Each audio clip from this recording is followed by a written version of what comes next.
seconds. All right. I see you guys filtering in. Hello, friends. I'm going to go ahead and just talk at you awkwardly a little bit while everybody filters into our little space here. So everyone, hi, welcome, come in, get comfortable.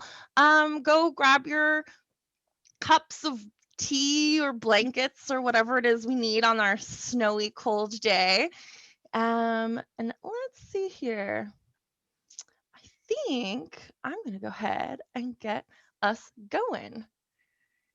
So, hello, everybody. Welcome to our little virtual event space. My name is Allie. I am at the LFP location usually, though much less these days. And I am very excited to be introducing Marty Wingate and Danielle Martin here to discuss their new books, Glamour Girls and Glimmer As You Can.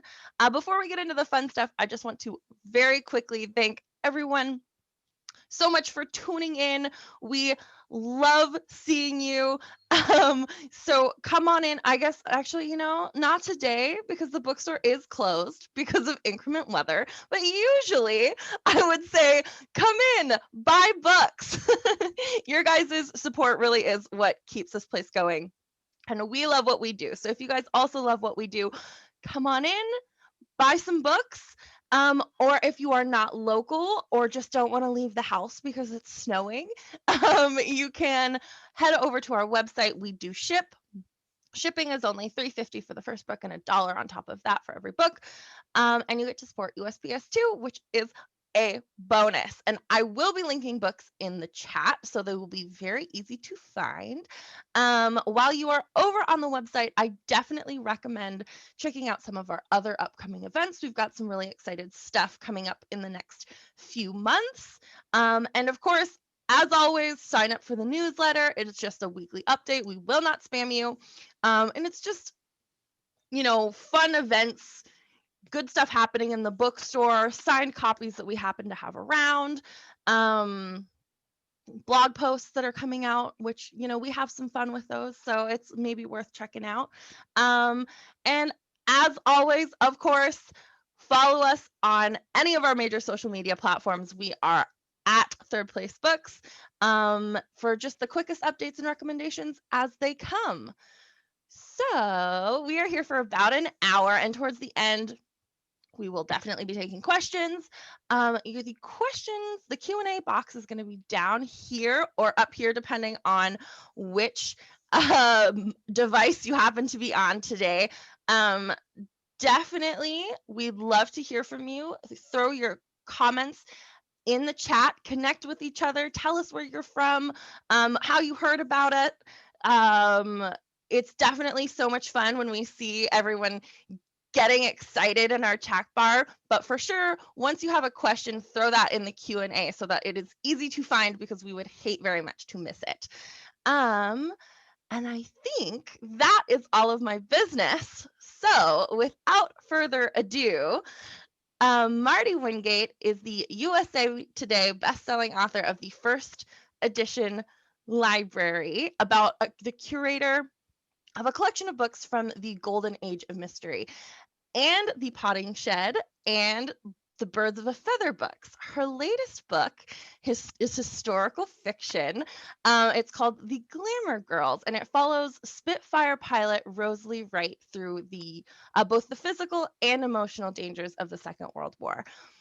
So Marty and her husband regularly travel to England and Scotland, where she, quote, can be found tracing the steps of her character, stopping for tea and a slice of Victoria sponge in a cafe, or enjoying a swift half in a pub, all in the name of research, which sounds to me like a pretty good gig.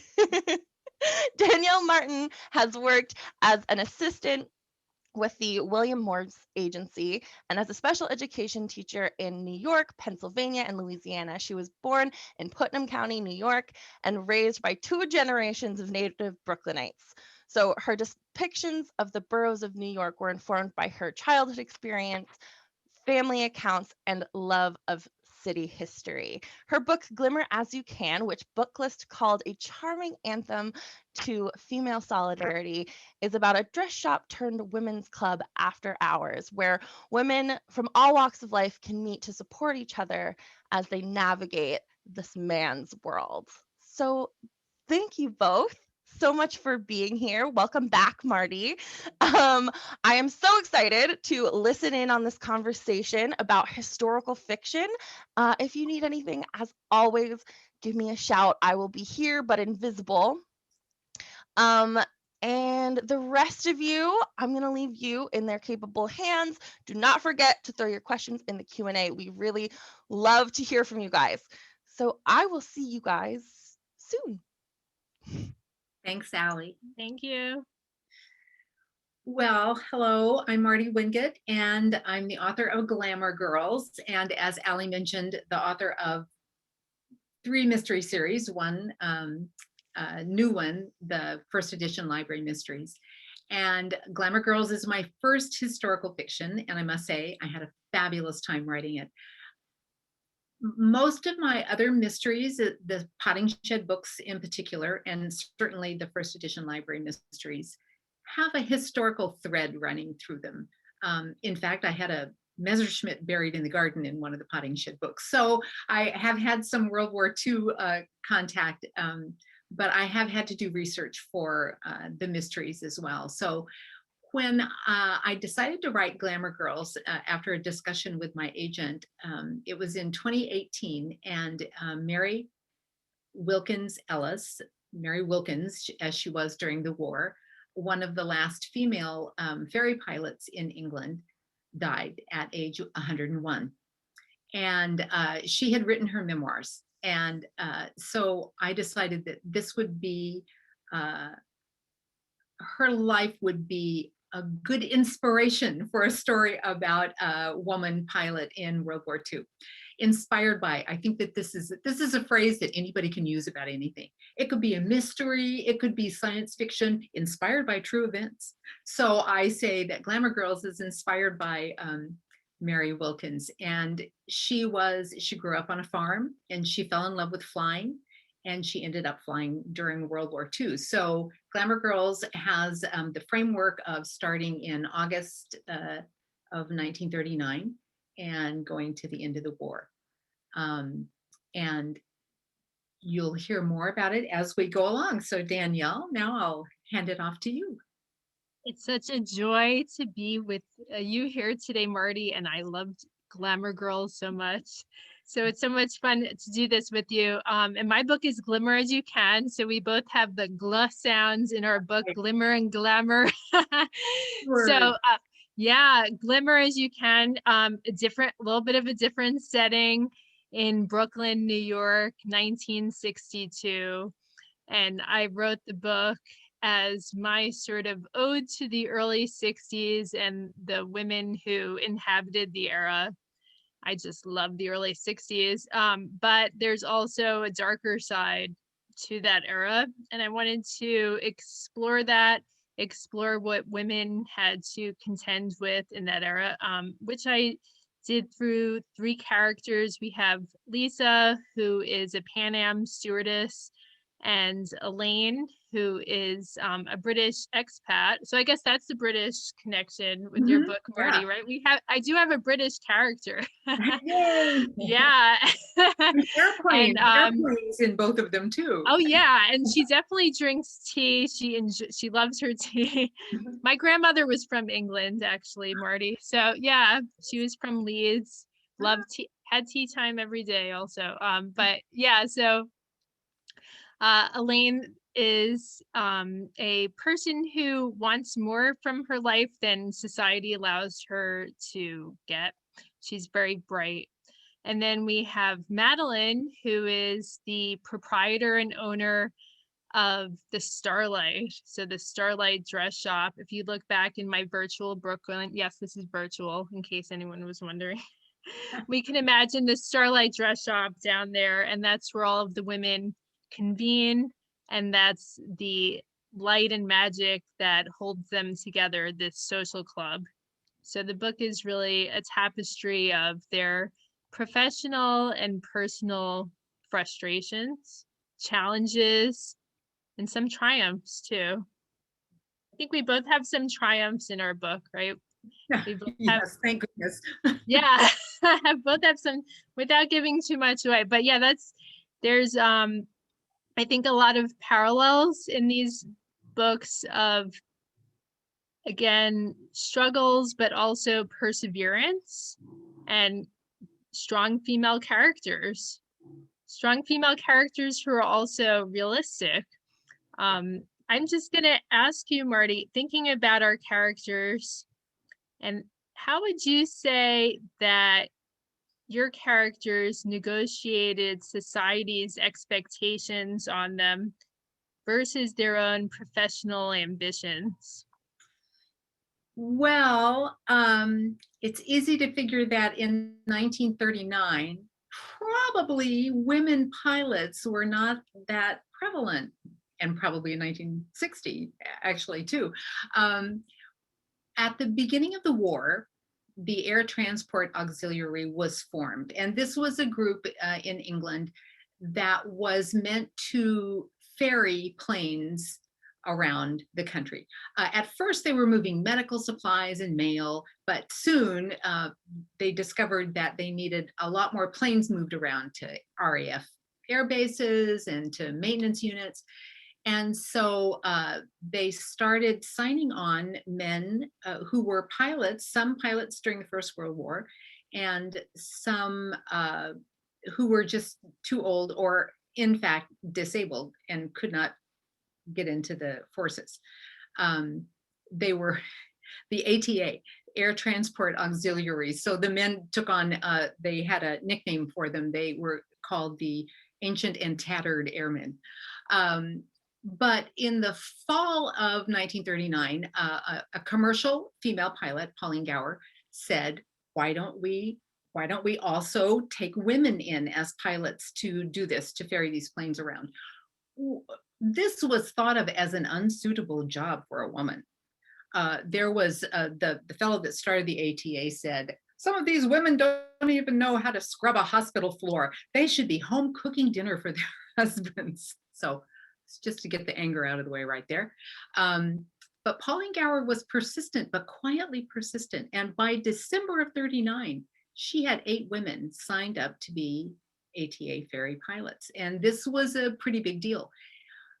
You can imagine that during the photos that were splashed in the newspapers at the time, they were talked about as glamorous. That's where the title comes from, Glamour Girls. And they were always shown in their nice ATA uniforms. They were civilians, but they had uniforms in skirts and everything. Of course, they never flew that way, but they had trousers on when they were flying. So that was the beginning of that. They still had a lot to contend with during the war. And so I took Mary Wilkins Ellis, she married after the war, as my inspiration for Rosalie Wright. And Rosalie had a love of airplanes and was actually working her way toward getting her pilot's license when all pleasure flying ceased in August of 39 because of the war. So she thought, well, that's it. She's never going to fly again. And when she saw this in the paper that she knew who Pauline Gower was, she was her heroine, had done this, Rosalie started nudging her way in. She kept writing and kept writing, kept it from her mother, who thought that not because she didn't think it was an unsuitable job for a woman, or maybe she did, but she thought that Rosalie belonged on the farm. Until Rosalie got into the ATA and got stationed at a ferry pool. But I still bring up throughout the book, even though the women were constantly flying these airplanes around, they still got questions. Mary Wilkins, I'll use either name, told the story of landing one of her planes at one of the airfields, and the ground crew came out to take over the plane. And she got out of the plane and the ground crew said, where's the pilot? And she said, I'm the pilot. And she told that story over and over again. So there were always those problems. In addition to that, Rosalie had her own, she felt very confident in her flying. but she was less confident in social situations. So that was some of her problems. But the war was sort of an equalizer as far as men and women were concerned. And Pauline Gower, shocking, this was a really shocking thing to happen then. By 1943, of course, the women were earning 20% less than what the men were doing at the beginning of the war. Typical, sounds typical, doesn't it? But in 1943, Pauline Gower got them equal pay as the men. So that was that was a really amazing thing to happen. So there were a lot of inroads, many of which were lost after the war. But during that time, it was a fight, but they were needed, and people saw they were needed, and people saw they were skilled, that the women flyers were skilled. And so it was a big accomplishment.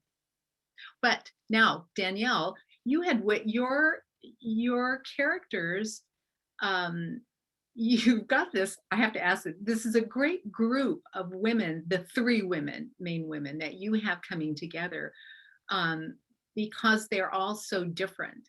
Lisa is just this little, she seems scared to me. She seems scared of everything. And Elaine has a lot of bravado, but I was unsure for a long time whether that was really backed up. And Madeline seemed to be the one, right, we're going ahead and we're doing this. And it was interesting to see how you wove them together. What kinds of things did they have to face? So like you were talking about in terms of Lisa being the more demure woman in the group. Yeah, so she's also the youngest and the most naive, but at the same time, she's trying to make her way in a society that's just judging women based upon their appearance.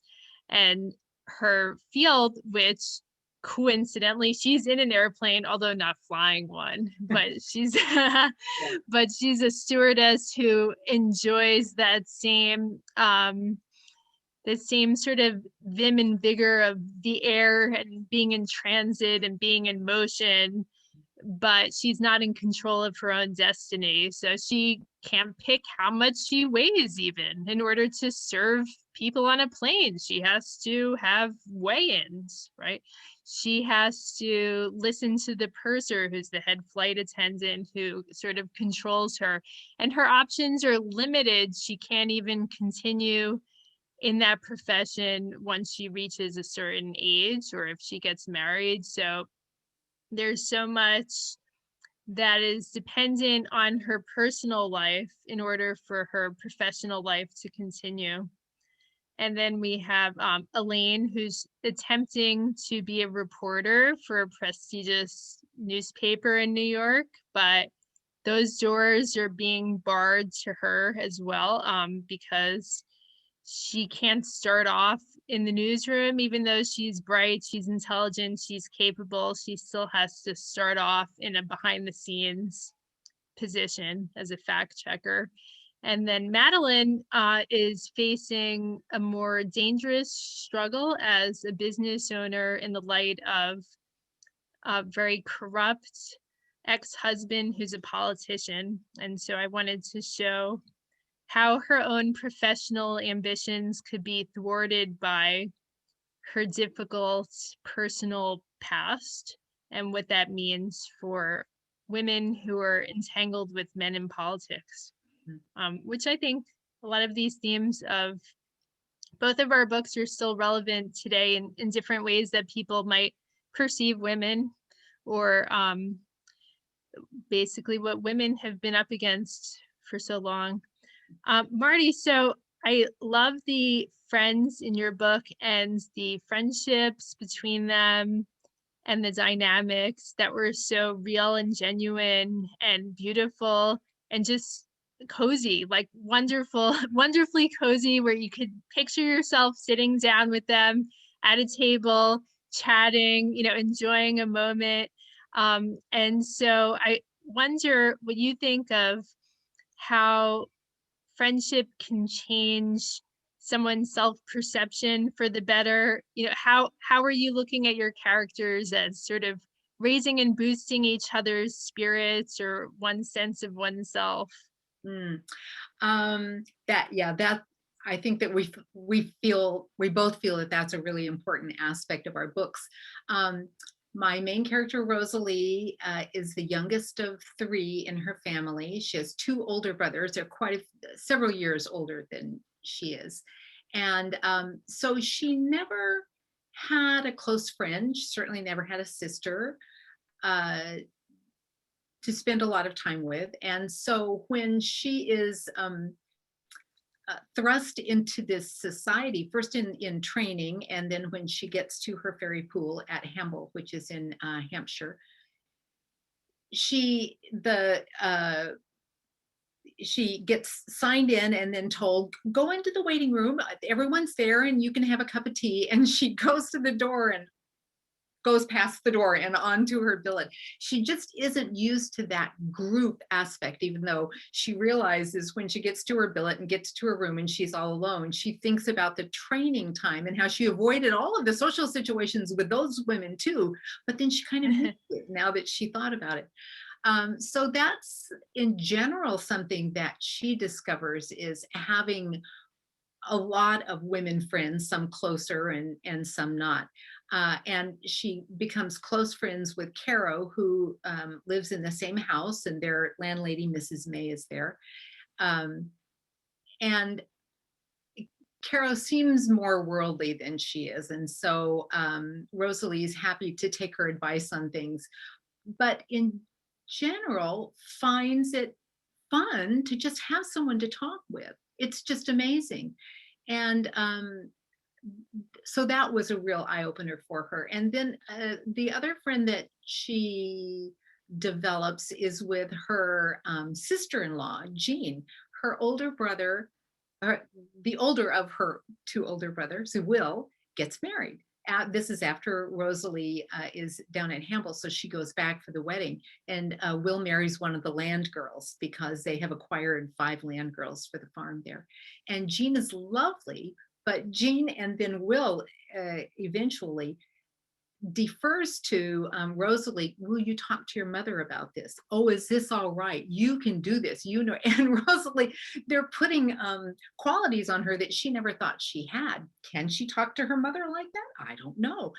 Is Jean a friend? She seems to have a, so it's really the other women in her life leading her into realizations that she does have these qualities and she does have the strengths that she didn't think she had.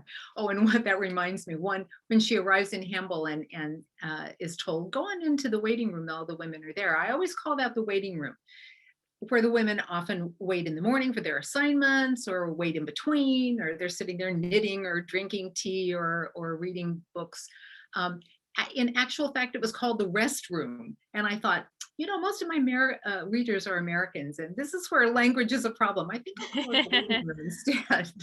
So I think that those friendships and the other friendships that are developed in the Hamble crew really mean a lot to her. And they are, she's probably closer to Jean as far as Jean's working on land and Rosalie worked on the land, but Caro is the daughter of a doctor and probably, you know, a little bit higher up than a farmer would be. But I think that it seems like Lisa and Elaine and Madeline's backgrounds are even more different. And so how they find each other, we know that, but I mean, how do they learn to interact and learn from each other? Well, I wanted to make their gathering place, the Starlite, this symbol of a place that's able to break down boundaries of class, break down boundaries of professional distinction, break down boundaries of age, maybe even break down boundaries of differences of opinion. So to me, the Starlite is sort of like a utopia in that way. Maybe unreachable, maybe reachable. I would love it if there was a Starlite in every city, but it's a place that also catered to women's gifts and offered a variety of different activities to suit tastes, preferences, and wherever the flow would take them. There'd be a dancing corner, there'd be an art corner, a poetry corner, a literary section. And so, and the women coming in and out as they pleased or as they wanted. It was about feeling just the freedom of the time and the movement of the time and enjoying each other's company. So I think that in a way, both of our novels come back to that idea of friendship through shared activities, through shared interests, and also the ability of shared activities to break down other inconsequential matters like class or background or anything else. Like you can come together and you can enjoy the same activity and you can bring yourself fully into that moment and disregard things from the past and disregard what else people in society might be saying, right? And it's about just sharing your gifts with each other for togetherness, really. In my book, when I was considering the friendships, I actually in my own life am friends with people of all different ages. I know even since I was younger, I had a lot of friends that were a lot older than me, and it just doesn't matter. We just both have the same interests. And so it sort of breaks down the walls when we're discussing whatever we're talking about.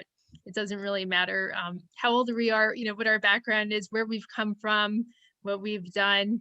And I wanted to create a place like that in the Starlite dress shop, which, by the way, for those of you who haven't read the book before, the dress shop turns into an underground social club by night. So it goes through a transformation each day and night. It's like a women's speakeasy down there, you know. It's great. Yeah, and the title actually comes from, there's a lot of like light motif and shimmering motif, and the title Glimmer As You Can comes from this image in the book of the New York City streetlights just sprinkling on the ice crystals on the sidewalk. And Lisa walks out and it's her first time in the Starlite and she feels all aglow with this. And that's where I originally came up with the title, which also makes an appearance in other places in the book. So I would love to hear, Marty, more about your writing and research process. Like, tell us how you developed this book. It's with historical fiction. I know it's a little bit different than contemporary. You have to dig a little bit. So I'd love to hear about that. Yeah, and I want to hear about yours too. The thing I find interesting about historical fiction. Now, I choosing a story that goes on during the Second World War, I already had the framework. You know, I wasn't going to change anything about the war. The war started in September of 39 and the war ended in 45. So, you know, I had that framework to work with. And there are some things in historical fiction you just know you can't change. So I can't change any of that. But I could certainly absorb as much of the information about the women ferry pilots as I could, and see how it could become part of Rosalie's story. So Mary Wilkins was, of course, the inspiration for it. And I do have her autobiography, sort of a memoir. And she was after the war, she got married and she and her husband ran a private airfield on the Isle of Wight. So she stayed in aviation her entire life and flew a Spitfire again. Well, I think she was in her 90s at some point. That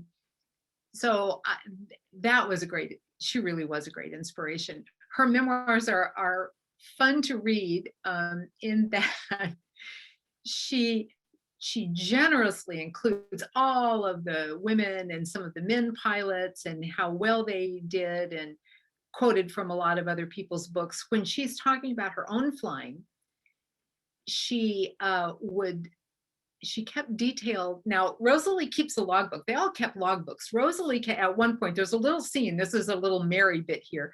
Rosalie's counting up how many airfields she had been to and how many different airplanes she had flown to that point in the war. Well, I wasn't going to give numbers because either they'll bore people or they'll say, oh yeah, right, sure. But Mary Wilkins, I wrote it down so I wouldn't forget, flew 68 different types of airplanes during the war. Plus, and that doesn't include all the different marks, the different models of some of them. You know, there were 4 or 5 different Spitfires. And she flew to 205 airfields, different airfields in Britain.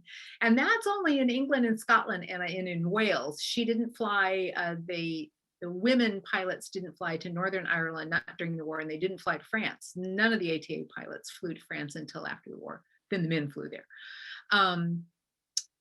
But in Mary's memoir, when she would talk about flying a Spitfire, for example, from this place to that place, she would include the serial number of the airplane in her text, in her book. So I thought, Rosalie's not going to be that detailed. I'm not going to put serial numbers of planes in there.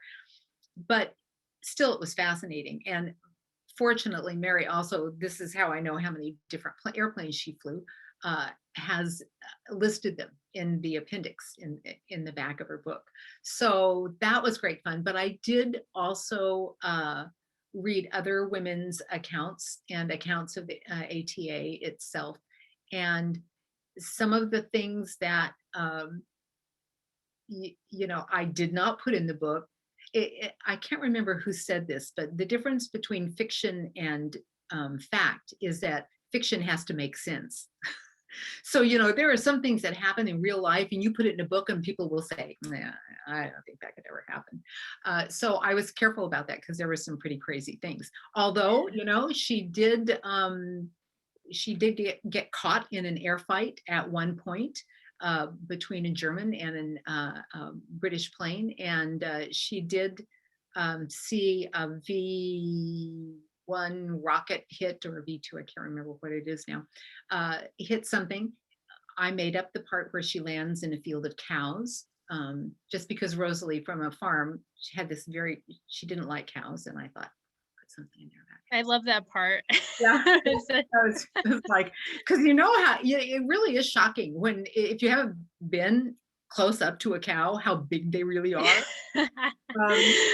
So that was all fun. And I'll say one of the other, besides Mary's own memoir, one of the other books that I read that was had a great effect on me about the war is called First Light. And I have it in I think I listed it in the back of Glamour Girls. It's by a pilot named Jeffrey Wellham. And it's his diary. And I think he went back and kind of, you know, smoothed it out, of being a pilot during the war. And he got into the RAF. He didn't know anything about airplanes. He just, you know, it was the beginning of the war. And, oh, let's see, what am I going to do? He was one of those guys. By the end of the book, he's not one of those guys. And that is a very readable memoir of the war, and you really feel what he's going through, and it's just fabulous. So apart from that, the kind of research, and then it gets to the details, and Danielle, I want to know about some of your details, is that I found out that Radio Times has all been put online. Radio Times started in the 1920s when the wireless came out, and it's still going today. And it's got the schedule of the radio schedule for every day. So it was really great to be able to know, even though no one's going to call me on it, what program was playing at 3 o'clock on Christmas Day in 1942. You know, sometimes you just want to know those things. So that's a little bit about some of the research I did, but I'm interested to find out how you kind of have to, you have your story for historical research, and you have to find the place to put it, and you have to kind of break the world apart a little bit to stick your story in there. And I want to know how you did that. Right. I think that for me, the process was a little bit different. So since I developed these characters more from my imagination, but in terms of the actual timeline, that was something that I made in accordance with actual historical events. So for example, in the book, if there was something happening in the news that was happening on the same exact day as there was a certain weather occurrence in New York. And so I made a timeline where I filled everything in. So for example, February 2nd, 1962. Okay, I looked up what happens in the news on that day. What was the weather? How do I fit these characters into it? And how do I weave it into the story in a thematic way? And so, like, I opened up, for example, it's a snowy day. Oh, does that sound familiar, anyone? It's a snowy day in February. That's how the book opens. They're in a taxi cab, and the swirling snow is coming around them. And then at the same time, in the background, we have different events happening and transpiring with the Cold War. And I wanted to use the natural tension of that moment and of that experience to create background tension, background frenzy, feeling of not knowing what's going to happen within the world at large. And so why not address the issues at hand?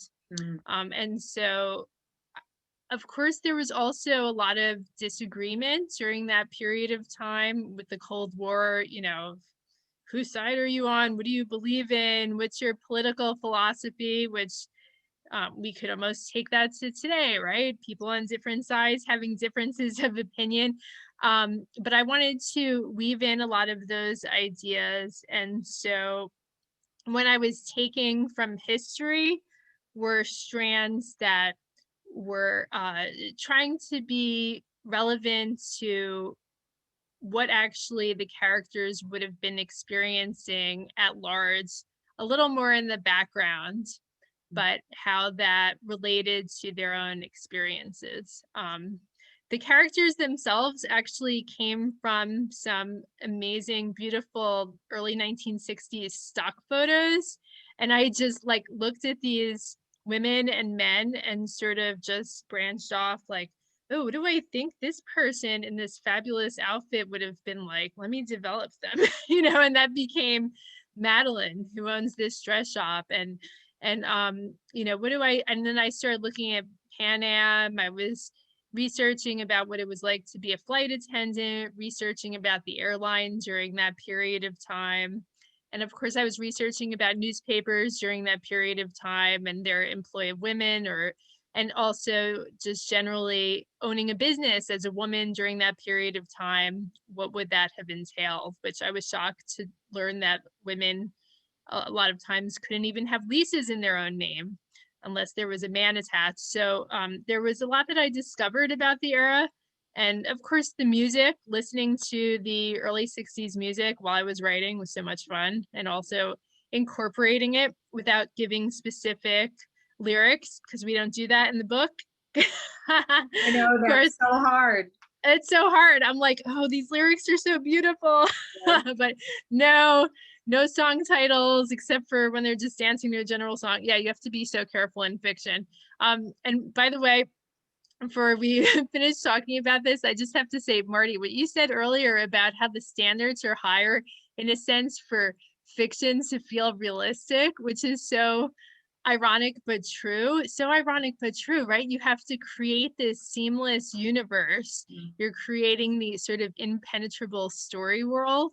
And if you write it in nonfiction, okay, people are like, oh, well, that really happened. Of course it did. It's nonfiction. And then fiction, you have to make it seem like it really happened. So yeah, you can't sometimes put in those little details that maybe might actually happen in real life, but some people wouldn't even believe them. That's right. Yes. Yeah. Yes. The struggle is real. That's so funny. Now, didn't you say that your grandmother was a big inspiration for you for some of this? Oh, well, she wrote poetry, which Elaine did, and she actually used to host little salon events for her community too. And I didn't directly use that as an inspiration for the Starlite because it wasn't women only. She included just the general neighborhood, but she was someone who loved to just bring people together from different backgrounds and make people feel comfortable. And so the book is dedicated to my mom and my grandma, and I thought of her a lot. They're both living in Brooklyn, and it was great to have that experience of writing about a place that I love and Did So, you, while you were writing, did you go back and walk the streets again? I had to only do that virtually, even though I was writing way before the pandemic, because I'm currently living in Louisiana. And this book was sort of an ode to New York because I grew up in the New York area and lived there for many years. And I was just always transporting myself to New York, even at night, dreaming about New York, dreaming about walking the streets, thinking about the diners, thinking about all the food that I miss. It's just such a fun place that I had to set a book there. Yeah, yeah, that's great. Is your next book going to be set in New York too? Actually, it's not, and it's going to be next book, if I finish it, which I hope I will, will be in the early 20s, actually, starting off in Los Angeles and then taking a little tour of the country. So we'll see. This has been a lot. This current book is also requiring a lot of research. Yeah. And it's easy to get into those research holes when you're writing historical fiction, right? Because there's always more detail that you could add that it could just spiral out forever and ever. Yes. That's another challenge of writing it. Yeah. How about you, Marty? If you'd like to share what you're working on or interested in right now? Well, it's funny, I was just thinking about that, stuff that you tuck away all this stuff from your own past or things you've seen or people you've met, and we pull it out as writers as needed. So in Glamour Girls, I used the opening scene, which then is in the middle of the war, and then we go back to 39, is an early morning on top of a control tower as the people that work at the base are up on top of the control tower watching the planes come in from their night sortie and counting them in to see if they all come back or not. And my father-in-law told that story. He was a ground crew in World War II and stationed in Lavenham, which is in Suffolk. And it was one of if you look at a map of England and Scotland and Wales and Northern Ireland and see all the dots of where airfields were, it looks like there are a million of them. And there were practically, because a lot of them were farmland that the RAF used during the war and then gave back to the farm. So that's the kind of base. It was a US base he was on in Lavenham. And he told that story that they would do that. They would go up in the morning and wait for the planes to come in and count them in. So I remember him telling that story, and we have been to Lavenham several times and actually met the grandson of this. It's owned by the same family, the farm is now, and they saved the control tower and turned it into an office building. It's just, so getting that sense of where they were and what they were doing was really amazing.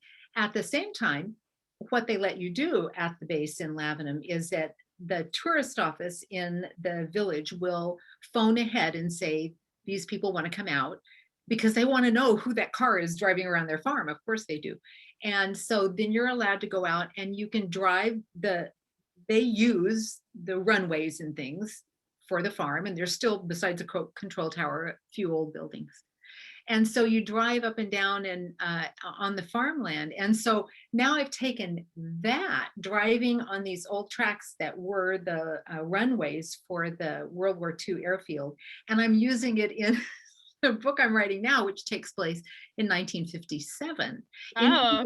Yeah. So what I've done is, in Glamour Girls, it was really fun to see what women could do in the war because they were needed. And then after the war, they lower pay, they were sent back to the kitchen, it was. And so in Britain, at least in the late 50s, women were still trying to, bring back some of those rights that they had. And so I'm using, it's a crossover.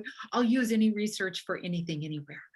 Right. It's all threads. It's all threads that builds a tapestry of your work. Yeah, that's great. If anybody has any questions for us, either of us, both of us, each of us, please feel free to put them in the chat. We would love to have your questions. Oh, I see a question for you. What gave you the idea of a nighttime social club?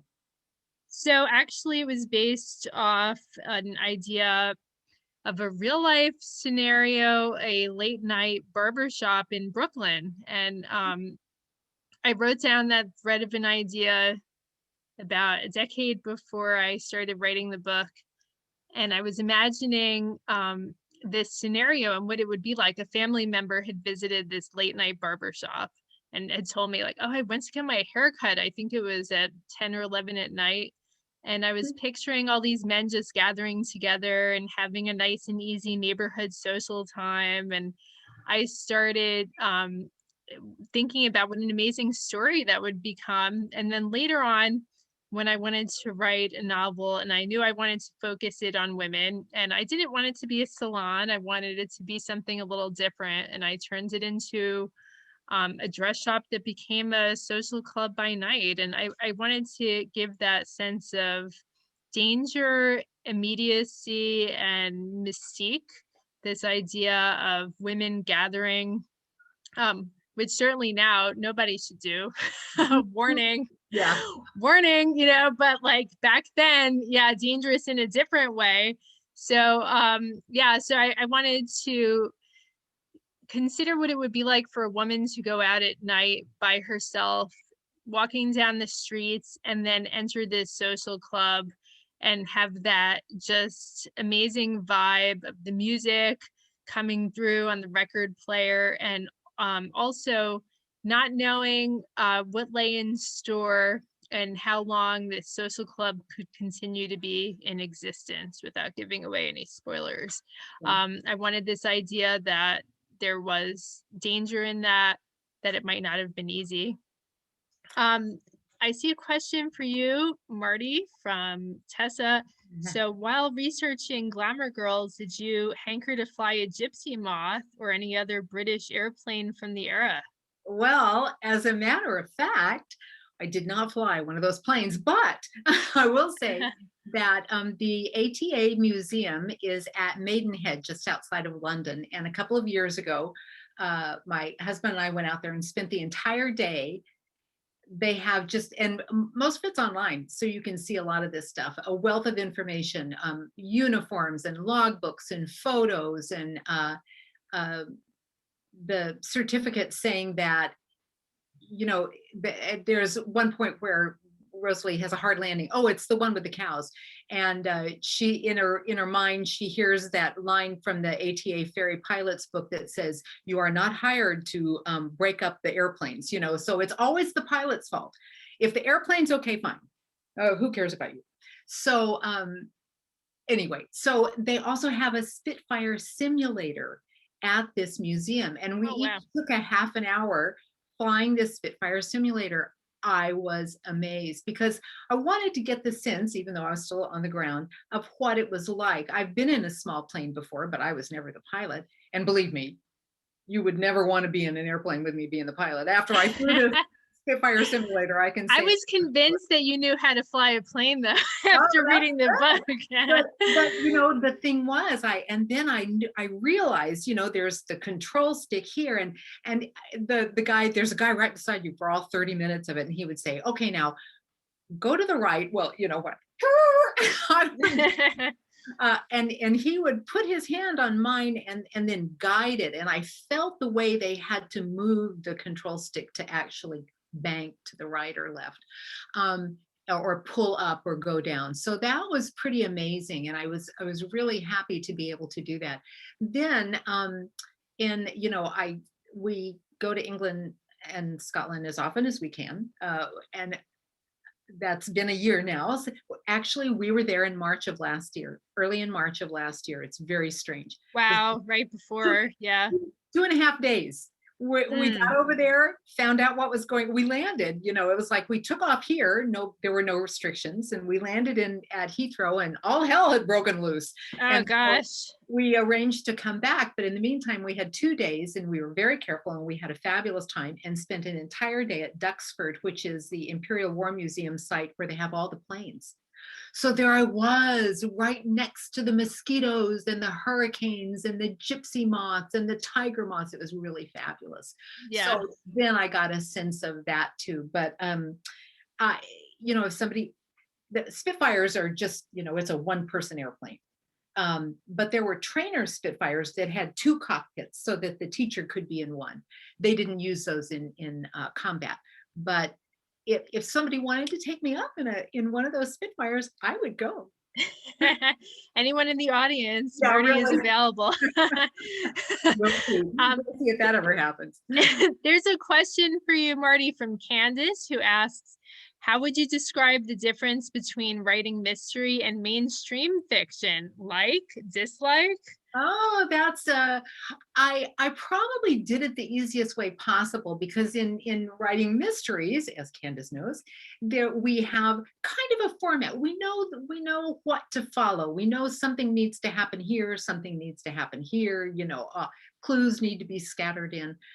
So my first historical fiction then still had a very strong framework of the war.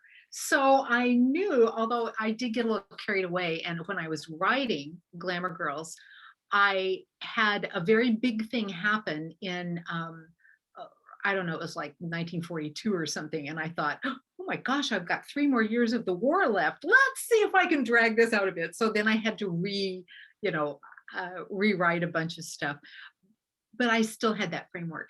Now, in the one I'm writing now, I do not have anyone telling me when something should happen. So I hope I've absorbed all of that internally. You know how it is, Danielle, you have to have something happen. Right. You can't just go along merrily saying, la, la, yeah. It's always a da-da-da. Yeah, there's got to be something big coming up. Right. I see Candace wrote, Danielle, what did you love most about the fashions of the time? Any surprises? Yeah, I think I was used to thinking more about late 60s fashion. So it was fun to think about early 60s fashion, and also thinking about how I could incorporate that into a tailor-made dress shop environment. So the ladies in the book aren't usually wearing the fancy dresses of the dress shop, except for when they're just basically on parade and enjoying themselves and sashaying. But I did enjoy just learning about thinking about like functional fashion, but also how that transitions into the workplace for women at the time. So that was something I hadn't given much thought to. I think we don't usually think about workplace fashion, but even thinking about the sort of wool suits that, a woman in the office might have had to wear, or what would that have been like, was interesting for me to explore a little bit. Yeah. I see we both have a question about anachronisms, and I will say, yeah, I had to be very careful but it's interesting what you find out then. So I looked into radar. Not that the ATA pilots had radar in the planes. As the war went on, the RAF pilots did, but ATA pilots flew airplanes with no radar, no ammunition, no radio, and no marked maps. You could not mark your route off on a map, because if the Germans recovered that map, then they would know where these, a lot of the factories, after a couple of big incidents early in the war, the big airplane factories were broken up into smaller places around the country and disguised. And so you don't want the enemy to know where you're going. So they just had to, they had their maps unmarked, and they flew low. They flew between sometimes as low as 500 feet. And I thought, okay, 500. So I'm looking up in the sky, 500 feet. For those of you in the Seattle area, the Columbia Tower, which is called something else now in downtown Seattle, is 933 feet high. So ATA pilots were flying between 500 and 1,000 feet for the most part. But anyway, for anachronisms, I had to find out about radar. I realized that when did ballpoint pens come in? Nobody was using pen. They came in, but nobody was using them. Things like that can really slip you up, and most people may not see it, but someone's going to find that one thing you get wrong. Anything for you, Danielle? In terms of anachronisms, let's see. I think I was just trying to keep their mindsets, even though their mindsets at times were uncomfortable to me, and trying to keep them in what the actual world of the early 60s would have been like.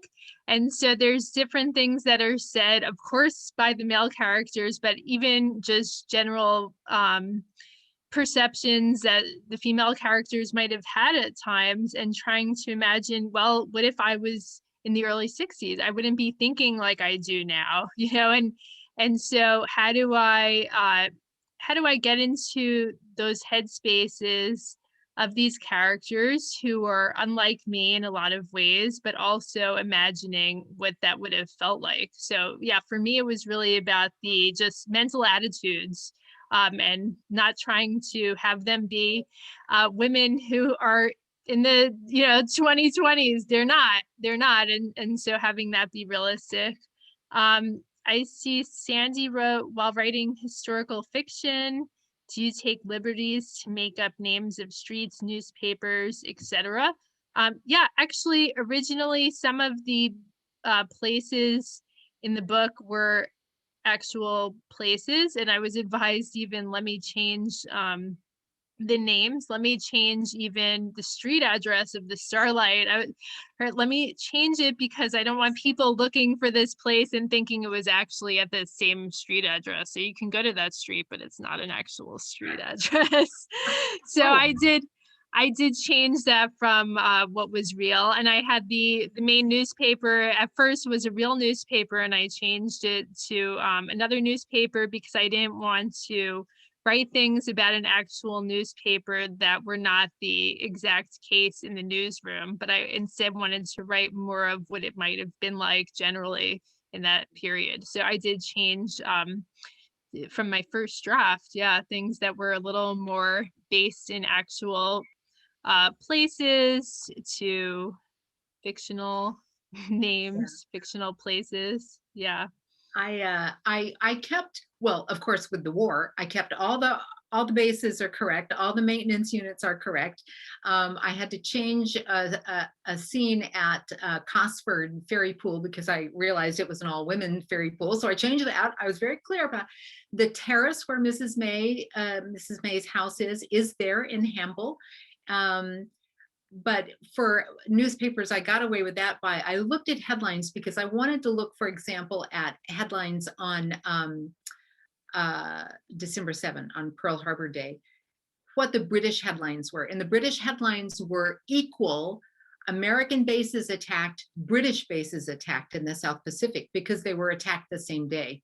And so it wasn't that Pearl Harbor was, as it turns out, of course, British were relieved that the Americans were coming in the war at that point. But so I took headlines, but I didn't identify the newspaper. And I figure, maybe they won't notice. So, but I will readily make up names of places. I did talk about a pub near Liverpool Street Station, but it could have been bombed after who knows. So there are some things that you feel safe enough to change, and some things that you don't mind putting in for real. Right. Yeah. Well, it's been so much fun to talk to you today. What a joy. Yeah, this is great. This is our first time meeting. Yeah. And I'm so happy everyone was joining us today from snowy Seattle. That was great. Hi, Allie. Hello, I'm back. We're about it at 2:00, so we're kind of at time. Usually at the end of an event, I would ask what you guys are working on, but you guys have already done that. Yeah. So instead, to close us out, I'm going to ask, what are you reading? Well, I'm reading. I just read, I keep dropping in at Third Place Books, ordering books and bringing more and more home. The piles are growing. And I just finished reading The Thursday Murder Club by Richard Osman. And that was really fun and funny. But now I'm going back and I'm into the murder mysteries now, reading some old Miss Silver books. And so I'm doing new stuff and old stuff at the same time. What about you, Danielle? I'm finishing The Exiles by Christina Baker Klein, which is really powerful, amazing, devastating, really great work. And I'm also starting Elton John's autobiography. Ooh, I've always wanted to know more about him and his life. So I'm excited to read what he has to say about himself and his musical journey. Oh, that's great. Oh, that is so fabulous. Yeah. Yes. And that book is just like a beautiful object too. Yeah. Well, thank you both so much for being here and for talking to us about historical fiction. I think this was such an interesting conversation about like two different points in history, but these similar questions that you have when writing them. That was really interesting to hear about. So Anne says in the comments, thank you to both of you. What a very interesting conversation, and I wholeheartedly agree. So I think this is where we close out. Thank you, audience, all so much for coming in. By all means, not today because we're closed because of snow. But as soon as we're open, come on in, come buy books, and if you're, let us know you were here. We love it hearing from you guys. So Thanks, guess, Allie. of course, always. Thank you. All right. Thank you guys. Bye. Thanks, Bye. Danielle. Bye.